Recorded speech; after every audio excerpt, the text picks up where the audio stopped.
Paano ba dapat sagutin ang tanong na ito? Hello and welcome sa panibagong series natin tungkol sa research presentation kung saan magbibigay ako ng mga common questions at mga suggestions na rin kung paano mo dapat sagutin ang mga questions na ito. Question number 2.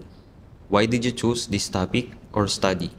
Kung yung nakaraang question ay tungkol sa general objective at methodology ng iyong research, ito naman ay tungkol sa iyong primary motive.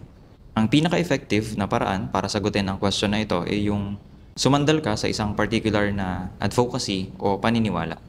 Magsimula ka sa pag-explain kung anong problem, issue, or concern ang meron sa field of research mo. Supposedly, makikita ito sa iyong background of study o rationale ng iyong research paper. Pumili ka ng mga interesting na literature and statistics na maaaring mas makapag-problematize ng mga issue na mababanggit mo. The more problematic, the better. Makakatulong din kung ang iyong theoretical framework ay may sinasabi din tungkol sa mga isyong ito. Lastly, gamitin mo ang iyong personal na paniniwala at advocacy para i-close ang iyong mga statements. Ang aim mo dito ay makonvince ang iyong audience na may sense talaga na magkaroon ng pag-aaral tungkol sa research topic na napili mo. So, yun lang muna for now.